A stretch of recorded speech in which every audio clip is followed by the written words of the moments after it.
गरीब लड़की बनी अफसर बिटिया।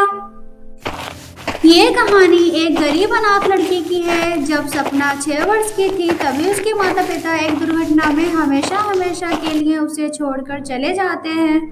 वह 6 साल की मासूम बच्ची अपना पालन पोषण करने के लिए फूल बेचा करती थी, लेकिन फूल बेचना वो बिल्कुल भी नहीं चाहती थी। वह ड्रेस पहनकर स्कूल जाना चाहती थी, पढ़ना लिखना चाहती थी ताकि वह पढ़ लिख कर अफसर बन सके। लेकिन फूल बेचकर उसे ज्यादा पैसे कहाँ मिलते थे। 2 समय का खाना मिल जाए वही काफी बड़ी बात थी। सपना के लिए बहुत बड़ी बात होती थी। ऐसा ही एक दिन सपना के पास एक सुनैना नाम की फूल खरीदने औरत आई। अरे बेटा, तुम्हारा फूल तो बड़े ताजे ताजे हैं, बहुत खुशबू आ रही है। ये लो 50 रुपए के दो बेटा। ये किताब किसकी रखी है?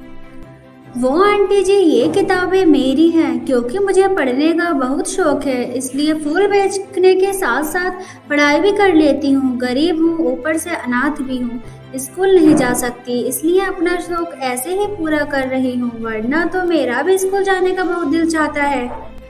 अरे बेटा, तुम्हारी ये बातें सुनकर मेरी तो आंखें ही नम हो गईं। मेरा भी इस दुनिया में कोई नहीं है, लेकिन तुम्हारा पढ़ाई के प्रति इतना प्रेम, इतना झुकाव देखकर मैं तुम्हें स्कूल ज़रूर भेजूंगी, क्योंकि मैं प्रिंसिपल के यहाँ काम किया करती हूँ।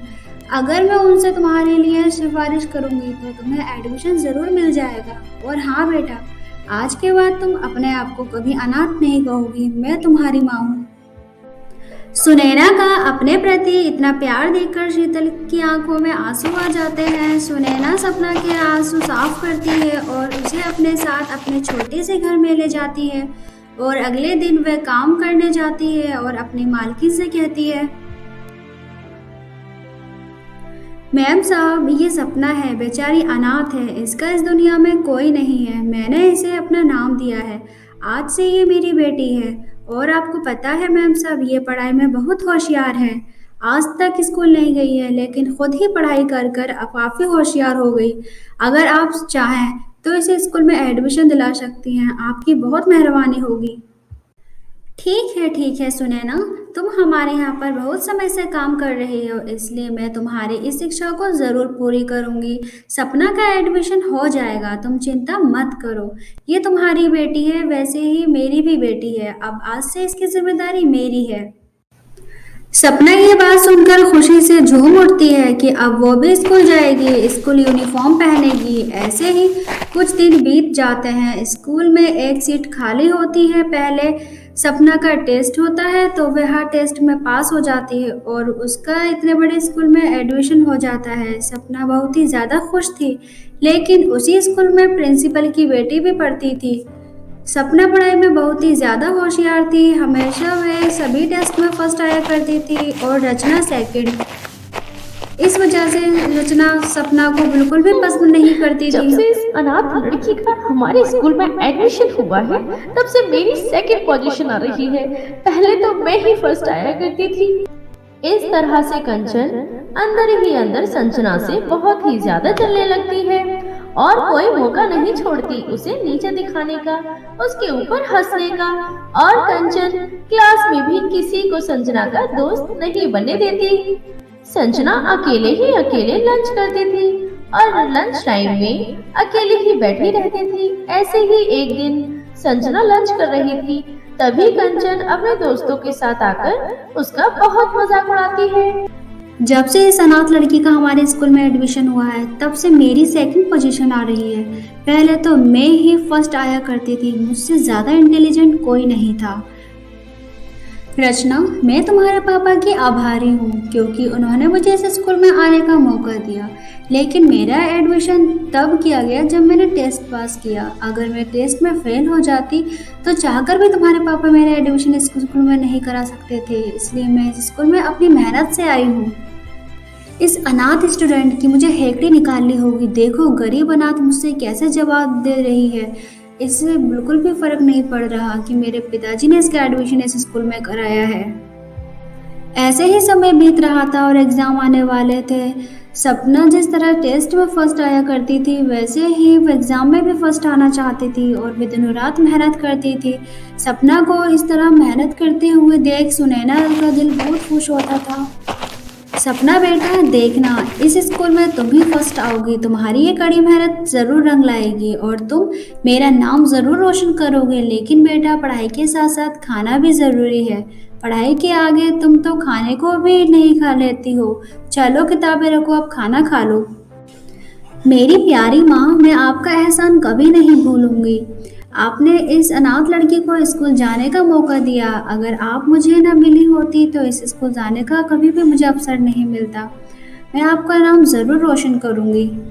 सुनैना के कहने पर सपना खाना खा लेती है और खाना खाकर दोबारा से पढ़ाई करने लगती है। और दूसरी तरफ रचना बहुत सारी चिट बना लेती है और बहुत खुश होती है। कुछ दिन बाद एग्ज़ाम आने वाले होते हैं।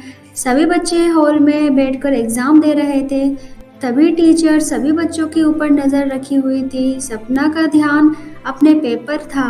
तभी रचना टीचर की नज़र से छुपकर सपना की ड्रेस के नीचे सारे चिट फेंक देती है। कुछ समय बाद टीचर की नज़र उस चिट पर जाती है और वह सपना से कहती है, सपना खड़े हो जाओ। ये क्या तुम अपने साथ इतने सारे चीटिंग लेकर आई हो?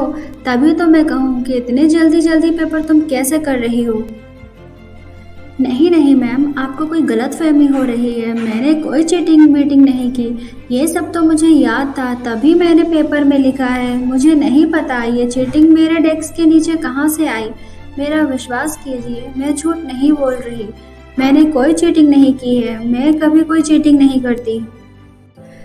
टीचर को सपना की बात पर विश्वास नहीं होता है और वह सुनैना को बुला लेती है। प्रिंसिपल भी आ जाते हैं और प्रिंसिपल सुनैना से कहते हैं, सुनैना, मैंने तुम्हारे कहने पर इस अनाथ को इतने बड़े स्कूल में एडमिशन तो दे दिया, लेकिन ये अनाथ तुम्हारे इस तरह से नाम रोशन करेगी। चीटिंग करके उसने तो पूरे स्कूल का नाम खराब कर दिया। रचना ये देखकर बहुत खुश हो रही थी। वे जैसा चाहती थी वैसा ही हो गया। सुनैना शीतल को अपने साथ घर ले जाती है। जब प्रिंसिपल घर आ जाते हैं तो सुनैना प्रिंसिपल से कहती है, साहब जी, मुझे पता है कि मेरी बेटी सपना ने कोई चीटिंग नहीं की। वो तो रचना सपना से जलती थी, इसलिए उसने उसे फंसाने के लिए ये सब किया। मैं चाहती तो रचना की सच्चाई पूरे स्कूल के सामने लेकर आ सकती थी, लेकिन मैंने आपके यहाँ का नमक खाया है और मैं नहीं चाहती कि रचना की एक इतनी छोटी सी गलती की वजह से आपका भविष्य खराब हो जाए। रचना, मुझे पता है कि तुमने जानबूझकर सपना को फंसाने के लिए ये सब किया है। सुनैना ने मुझे पहले ही बता दिया था कि तुम सपना से काफ़ी जलती हो, लेकिन तुम इतनी आगे निकल जाओगी मैंने कभी नहीं सोचा था। बेटा, विद्या तो एक ही चीज़ है जिसे कोई भी नहीं छीन सकता। तुमने सपना के साथ गलत किया। अनाथ लड़की जैसा हमारे स्कूल का नाम रोशन कर रही है। चलो जल्दी से सपना से माफ़ी मांगो। और इनका बड़कपन तो देखो, उन्हें सच्चाई पता होते हुए भी उन्होंने तुमसे कुछ नहीं कहा। रचना को अपने आप पर बहुत पछतावा होता है और वह सपना से माफ़ी मांगती है। सपना का दिल बहुत बड़ा था, वह रचना को माफ़ कर देती है। अब रचना और सपना दोनों बहुत अच्छी दोस्त बन जाती हैं और दोनों एक साथ पढ़ाई किया करती हैं और स्कूल भी एक साथ जाती हैं। रचना अपनी माँ का नाम रोशन करती है। वह एक IAS अफसर बिटिया बन जाती है। हेलो दोस्तों, कैसी लगी आप सभी को हमारी ये कहानी? अगर पसंद आई हो तो लाइक जरूर करें। अरे हाँ, मैं एक और बात बताना तो भूल ही गई, बेल आइकन दबाकर सब्सक्राइब करना ना भूलें। Thank you.